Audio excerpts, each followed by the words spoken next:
syukurilah wala haula wala quwata illa billah. Luwih dhisik leren sawetara ya no. Iya Mak, iya ngestoke dawuh. Nganggo ambekan, punjal ambekan. Heeh. ngaturne apa to wigatine aku kelawan anakku Limbuk piniji marak mangarsa ana ing adicara bengi iki. Ngono ya, Mak. Nanging sadurunge nok Piye? sadurunge ngaturke tetembangan kang maneka warna ingkang sarta sadurunge matur akeh-akeh Iya. ora ana salah ingkang angka sepisan ya kuwi awake dhewe wajib ngucapake kang sarta mungkapake rasa puja lan puji syukur kunjuk marang Gusti kang murbeng dumadi. Iya. Allah Subhanahu wa taala Tuhan yang Maha Esa Hyang Widiwasa. Ngono ya, Mak. Angka sepisan ngunjuki rasa syukur merga syukur kuwi perkara sing baku. Merga syukur kuwi perkara sing penting. Wajib sing ditengenake no. Oh ngono. Ditengenake lan didhisikake. Iya. Merga ya saka berkah kang sarta nikmate pangeran awake dhewe. Aku kang sarta anakku Limbuk komplit sak rombongan bisa manunggal kang sarta tetunggalan ana ing adicara bengi iki. Ngono ya, Mak. Iya pancene kaya mengkono no. Iya ngestoke dawuh. Banjur bengi iki mengeti adicara apa, bengi iki dalam rangkaian acara apa, Mak anakku Limbuk nyadong dawuh. Iki ngene ya, Nduk, Piye? adicara bengi iki tidak lain dan tidak bukan Iya. ya kuwi adicara agenda rutin tiap tahun. Agenda rutin tiap tahun. Ya kuwi wujude adicara bersih desa. Bersih desa. Jenenge wae wis ngandharke kok nok bersih karo desa, bersih ki resik desa wis ngarani. Sing dirisiki ora mung desane secara lahir, nanging uga batine warga para masyarakat ingkang lenggah ana ing desa Majaseta. Oh iya, ngono ya, Mak. Ora mung ngresiki desane, ngresiki dalane, ngresiki punden makome, nanging uga ngresiki batine warga masyarakat ingkang lenggah ana ing Majaseta. Jenenge wae agenda rutin tiap tahun. Dadi aja disiak-siakne acara sing setahun pisan iki. Ayo, setahun pisan iki dienggo ngonceki metani karo kaluputane dhewe-dhewe. Oh ngono. Ana tetembungan aja tudang-tuding nanging tudingen awakmu dhewe. Aja metani kaluputane wong liya nanging petanana dosa kang sarta kaluputanmu dhewe. Pancen bener kaya ngono, Nduk. Iya. Ternyatane awake dhewe yen wis urip tetanggan apa meneh kang mapan ana ing desa Majaseta kaya ngene iki kaya sing tak andharke mau ngarep. Diresiki batine, kira-kira duwe salah apa karo tanggane, karo sedulure sing padha-padha mijil saka Majaseta.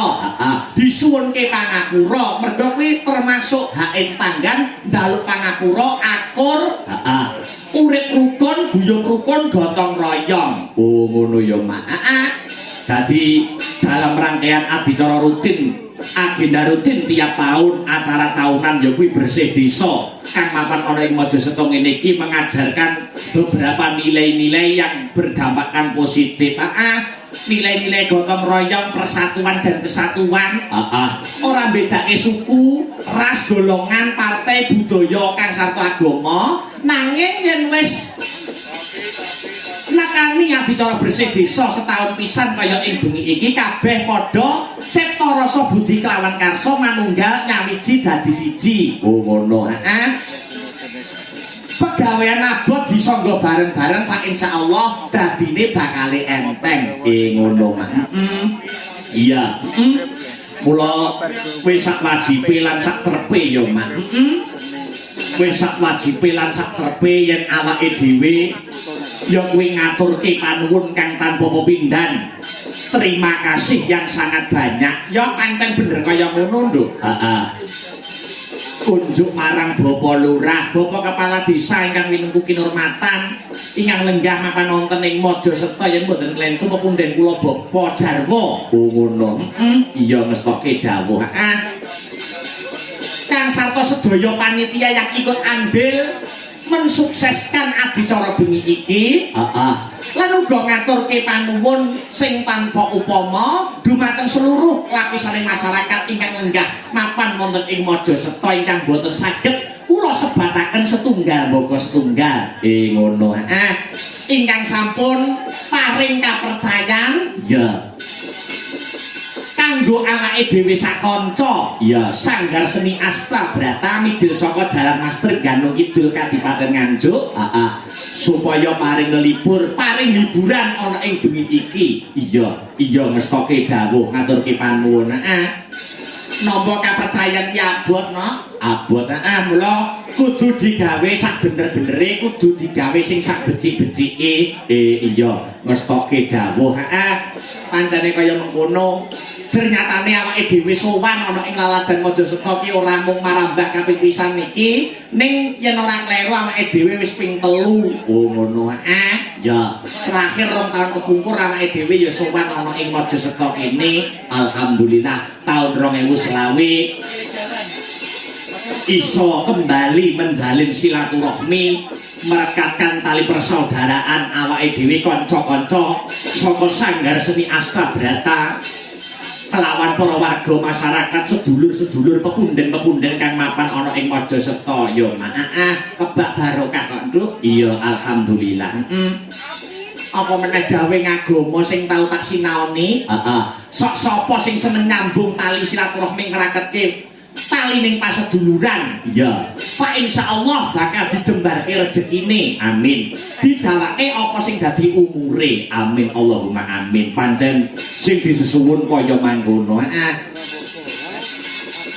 wiwit sore awake dhewe wis teka mrene kelawan kanca-kanca wis disugata pasugatan banyu mili suguh bubuh lungguh aruh ora nguciwani wong liya dianggep dadi sedulur dhewe ya kaya bengi iki ngono ya Mak iya mula wis sak pantese lan prayogane awake dhewe ndongake marang para warga masyarakat ingkang lenggah ana ing laladan Majaseta kang wis kasembadan ngadani adicara bersih desa bengi iki ya iya Mak iya ngestoke dawuh biyo ngarep dongake apa kanggo para warga masyarakat Majaseta dongaku banyu mili iya muga-muga sarampunge adicara bersih desa warga masyarakat ingkang lenggah ana ing Majaseta Desa Majaseta dadi desa sing badatun thayyibatun warupun gofur gemah ripah roh jinawi kerta tata turaharja murah sandang kelawan pangan cinaketa ing kamulyan tinebena saka bencana alam Allahumma amin amin amin ya rabbal alamin jebul kae sing anti-anti wos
wis dipaket. Bengi iki panyuwunan saka Bapak Kepala Desa kang sarta warga masyarakat. Ingkang lenggah ning Mojoseto. Nyuwun lakon pamundhutane lakon request lakon sing kira-kira dalange ndase iso mumet no. Ngono. Njaluk lakon Banjaran Rama Bargawa. Sajeg dumblek cekek glegek ya lagi pisan iki aku nglakokne. Oh iya. Banjaran Rama Bargawa ya, Mak. Ya lagi pisan iki. Dadi upama ibarate wong mangan ana kececere, diagung pangaksani. Oh ngono ya, Mak. Wong ternyatane awake dhewe iki ya dalang isih junior durung senior. Mesti isih akeh kekurangane tinimbang keluyane ning pentuling ati niate awake dhewe sakanca mung murni ya kuwi memberi hiburan kanggo para warga masyarakat sutresna budaya khususnya pecinta wayang kulit. Oh ngono. Lakone Banjaran Rama Bargawa. Oh iya. Lakon 18 plus yo. Kowe ngarep mau isine jan bangsane jeruan kabeh. Lah iya. Pancen critane ngono ning bukune ngono kok. Lah iya. Iya mak ngestoke dawuh. Uga iki wara-wara nok. Wara-wara. Pengumuman kanggo para sutresna budaya pecinta wayang kulit sumrambahipun. Para pedagang-pedagang, para bakul-bakul. Awake dhewe ana ing bulan depan sesuk wis masuk bulan Juni. Iya. Awake dhewe uga pentas ana ing cedhak. Saka Mojoseto kene cedhak ana ing ngendi wae. Ya kuwi tanggal 23 Juni awake dhewe pentas ana ing Pengkol Ngrami Sukamara. Oh, Pengkol Ngrami Sukamara. Tanggal 23 Juni ngono. Cedhak saka kene kuwi awake dhewe wis mindho ana ing Pengkol Ngrami. Iya. Uga disambung tanggal 24 mapan ana ing Depok Sumberjo Gundang. Wah iya. Depok Sumberjo Gundang. Alhamdulillah. Dadi kene iki sing pecinta wayang kulit sing minded karo kabudayan, iso nyadet kang sarta bakul-bakul sing ikut andil mengais rejeki bebarengan ngalap barokahe adicara mayangan. Wah iya. Kaya bengi iki ngalap barokahe ya kuwi acara bersih desa kang mapan ana ing Mojoseto. Oh ngono ya, Mak. Kabeh melu kecipratan rejeki. Ngono. Ora mung dalan pengrawit, ora mung sinden sing entuk rejeki, nanging son sistem tero panggung, para bakul-bakul ning jaba kae uga melu kecipratan rejeki barokah acara bersih desa kang mapan ana ing Mojoseto. Alhamdulillah ya. Menyelam sambil minum air ya, Nok. Sadurunge ngedeke bintang tamu ya kuwi Ibu Lucy Brahman saka Laladan Kota Reok Ponorogo. Iki ana layang sing tumibeng pangkon. Iya, dicicil, diwaca siji mbaka siji. Oh ngono ya, Mak. Ya. Assalamualaikum warahmatullahi wabarakatuh. Nyuwun gending pepiling khusus semua perangkat ingkang mapan ana ing Mojoseto sama semua masyarakat Mojoseto saking Bapak Dian Dwi Putra ingkang lenggah wonten ing dusun Kalangan. Oh ngono. Nyuwun pepiling. Ya. Ana meneh diwaca. Assalamualaikum warahmatullahi wabarakatuh. Wilujeng dalu madalah kula nyuwun gending ingkang angka setunggal menika menika Kiter Sumilir angka kalih Gerajakan Banyuwangi nyuwun sing nyekar Mbak Lucy Brahman. Oh ngono. Gending menika kula aturaken sedaya pamirsa sutresna budaya. Wassalamualaikum warahmatullahi wabarakatuh saking Bu Warsini Mojoseto Etan. Oh iya. Dipinangkani siji mbaka siji. Biyo ngaturke apa le dhisik diwalik larase slindruna. Kembang yang bernapaskan dengan agama. Ngono. Dadi budayane ya kecekel ning agamane ora ditinggalke. Ngono. Minangkani pamunggutan muni menika pepeling kok. Oh iya. Katur semua perangkat Mojoseto dan semua masyarakat Mojoseto. Iya. Dan semua panitia. Dadi jampi sayah tombo kesel ing adicara bengi iki. Ya. Dibawani. Bawani. Bambang ki monggo. Monggo Mas Heru ingkang anyari-rani. Iya, dandang kula. Kepiling. Monggo, dados Mas. Nanang. Di bagian apa? Rukun Islam Oh iya nanang. Iya nanang. kang lima puniki Nanang. katindakna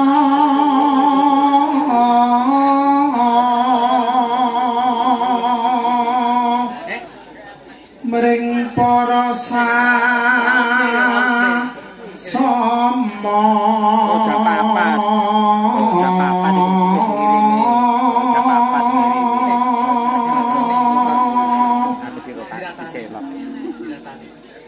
aja padha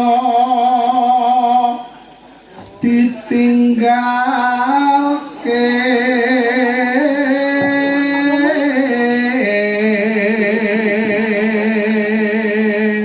Aja padha ditinggalne. Wong muslim kabeh wajib melaksanakan rukun Islam. Iya. Lanjut Mas Heru. rukun Islam puniku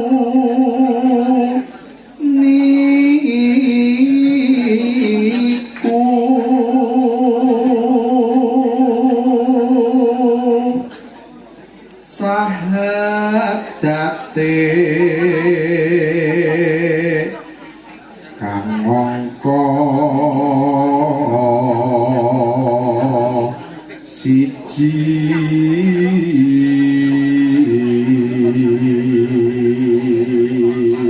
Sahadate angka 1. Iya. Lajeng kang angka loro salat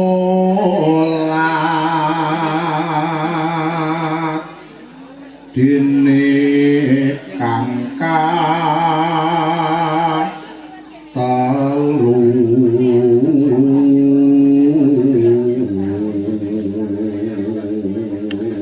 Angka 3 napa Mas Her? Ramadan nindakne poso papat zakat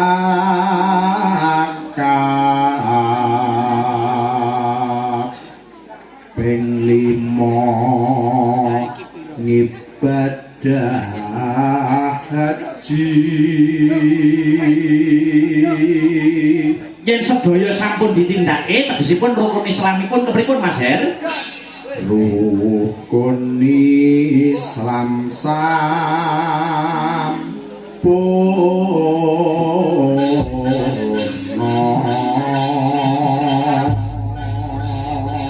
rukun Islame sampurna. Iya. Nggo mukadimah kembang sing bernapaskan karo agama. Oh iya. Dengan agama hidup akan terarah, Iya. dengan seni dan budaya hidup akan indah, Iya. dengan ilmu hidup akan mudah. Wah iya. Yo dibacutke tembange pepiling karya besar Ki Haji Anom Suroto. Wah iya. Monggo terus.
siarkan langsung lumantar live streaming no. Live streaming. Ana ing kanal YouTube Asta Brata Media ngono.